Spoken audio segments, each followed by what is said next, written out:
Hello, family, and welcome again to another episode of Simon Global. So, today I wanted to talk about relationships, and I had some notes here, but I think I'm gonna speak from the heart because I've been asking myself in the spirit of celebrating International Women's Day yesterday, and I've been asking myself, why are relationships not working today? Why are so many people in pain? Why are they so hard? Why have relationships become so complicated that men and women can no longer live together? So that is what I wanted us to address. And to kick us off, I am just thinking, for us to make sense of it, we have to go back to the beginning. Because if you remember, I've had my own a fair share of mistakes that I've made in my relationships before. I've studied the relationship of my parents, even my friends as well, and I realized some work and some don't. We've had a lot of relational experts, the coaches, counselors, therapists, everybody's having an in on it.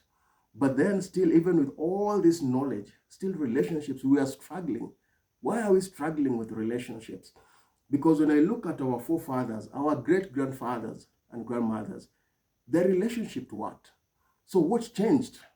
What are we doing differently? And so this is the concern that I have. Nowadays, we're seeing people all over, they're killing each other. People are just fed up. They're walking away from marriages, even they've stayed a long time. So where did we go wrong? Where did we get it wrong? When I look at going back to our grandfather, you think about the roles that they had. Because for them it worked. Divorce was very rare. They just didn't divorce. Because remember, during their time, in the days, the woman knew her place in the society. And the man also knew his role in the society. So you realize that men used to go to work, while the women stayed back. They stayed behind at home looking after the family. So the roles were clearly defined. And this happened up until 1945. If you remember, during World War II, actually that's when it ended. And during the World War II, so the men had to go to war and the women stayed behind. And of course, somebody had to work, especially in the factories now, to make the bullets. These were the bullets that are being used with the men at the war. And when the war was over in 1945, when they came back, when the men came back, they found that their roles had been taken over by the women. Now the woman who used to stay at home, she's no longer staying at home. Now she has some work. And the man is there, seated at home thinking, she's taken my job.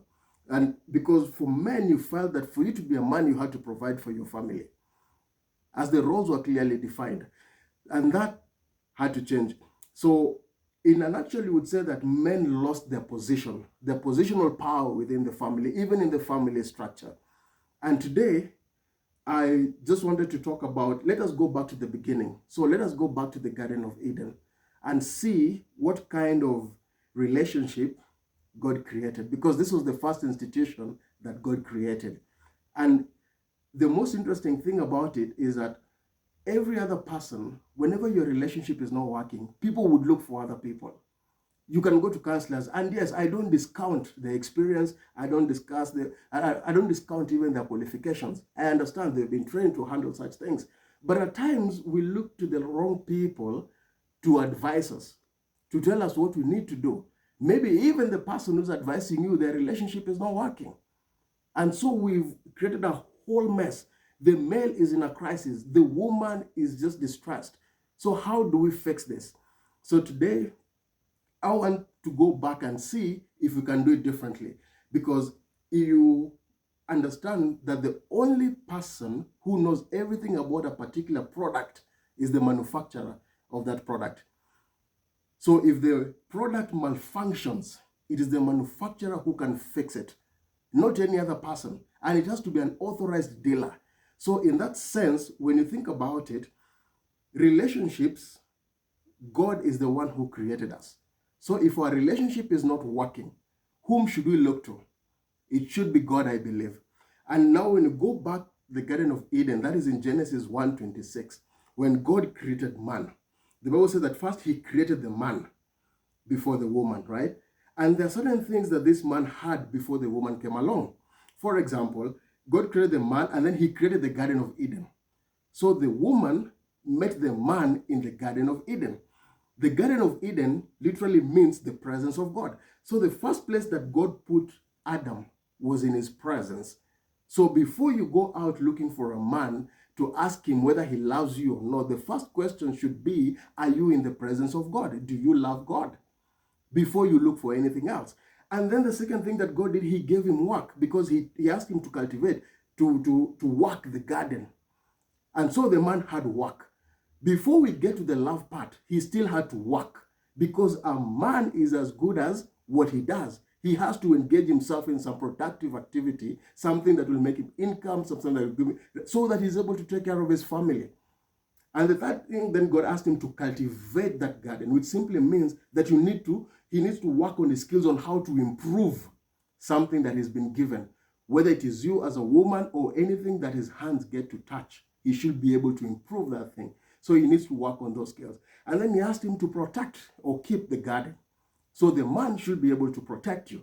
Now all this happened before the woman was created. By the time the woman came in, because God said, it is not good for this man to be alone. But which man are we talking about? This is the man who is in the presence of God. This is the man who is working. This is the man who can cultivate you. And this is the man who can protect you. If you have a man who doesn't have even one of these qualities, he has no business with you. And so I think women should also, because they contribute. The first thing, you find a very beautiful young woman who walks up to you, says, okay, well, she's fine, she's looking good, says, do you love me? No. That shouldn't be the first question. The love part will come as you progress into the relationship. First, have your bases covered, where you understand what this man's vision, what his life goals are, what this man is all about. Because at the end of the day, you say, yes, that women will submit to men. But what does it mean to submit to a man? You are not submitting to the man as is. You're submitting to what this man ascribes to. For example, what is his vision? Where is this man going? What is he trying to achieve? What is he trying to accomplish in his own life?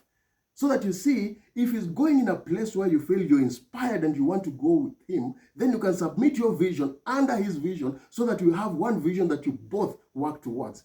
I believe this is how relationship should be functioned, how they should be put together. And when you go forward, you need to understand that the male was created first and the woman was created second.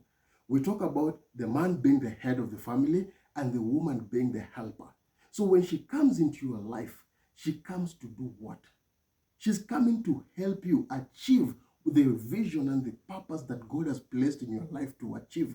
That is why she comes into your life. And you see, she comes loaded, because women are like incubators. Anything you give a woman, she will multiply it. Because anything you put into an incubator, the incubator gives it life and then it gives it back to you. An incubator will never hold anything. It can only multiply it. It gives it life and then it gives it back to you. That's why when you give a woman a house, she will give you a home. You give her groceries, she will give you a meal. You give her one sperm, she won't give you a sperm back. She will multiply it and give you a baby, because she's your prophetess.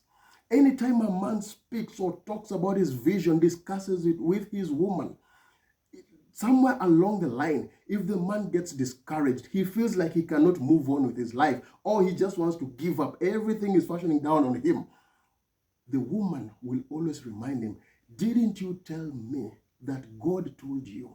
She's simply prophesying into your life. So this is why we need men who understand what their life is all about and what they're trying to accomplish with that life. Well, now let's go back to the Garden of Eden. We said that God made Adam first, and then there was Eve. There's a very important piece in this puzzle that would want us, actually that's my main focus. And this is the part where the man becomes the teacher. The man becomes the teacher. You cannot lead what you don't know. You can never manage what you do not know. You must first develop the skills to understand and have the necessary, whether it is qualifications or skills, but you need the technical know-how. You need to understand how things work and how your relationship will work. so that you're able to teach. Because remember, the instructions, the command was given to Adam, not to Eve. The command not to touch the tree, God gave it to Adam, not Eve. So in essence, Adam was supposed to teach his wife.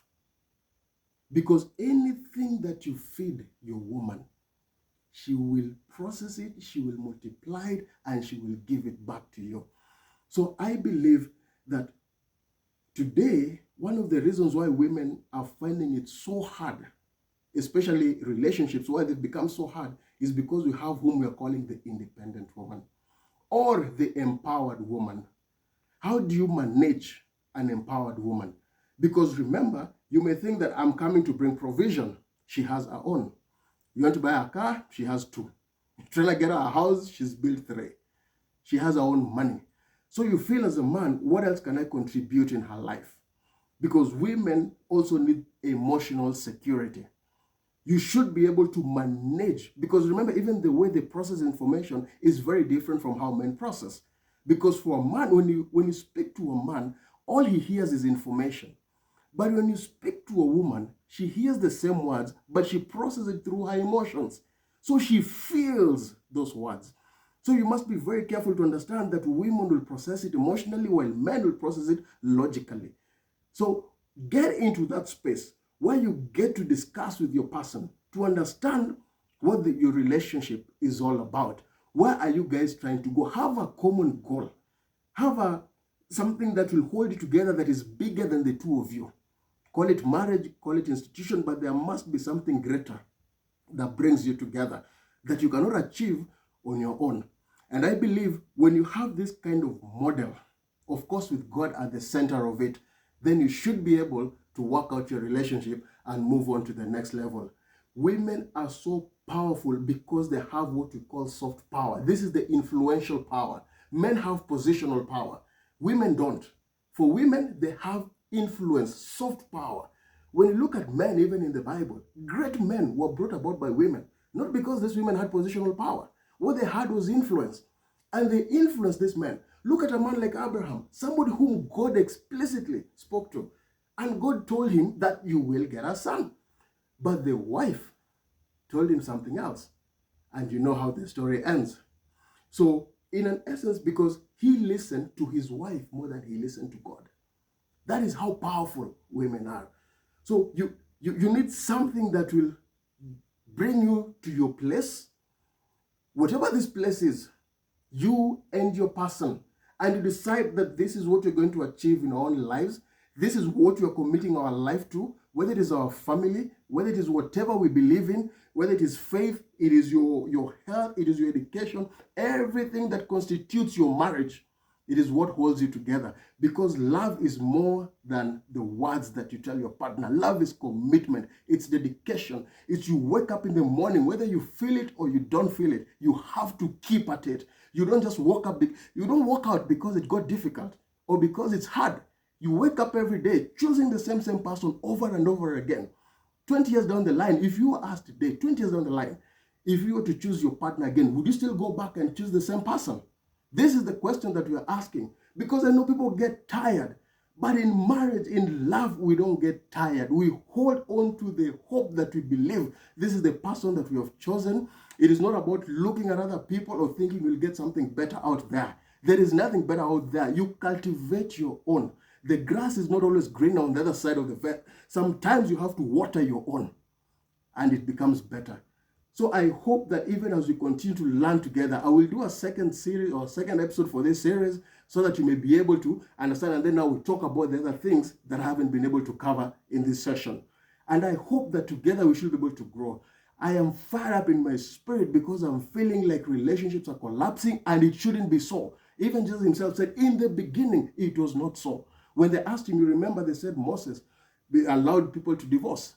And he said, but in the beginning, it was not so. And I hope as we continue to walk together in this journey, as we sojourn together, let us learn these lessons. Share everything that I need you to talk to me. Tell me what you feel we should include. Tell me what you think, how should we make these relationships work so that we may be able to help our people. It is high time somebody addresses the real issues on the ground and why our relationships are struggling. And I hope I'll be seeing you in our next episode. Please, as usual, subscribe, share, like, and comment, and we'll see you in the next one. Tschüss.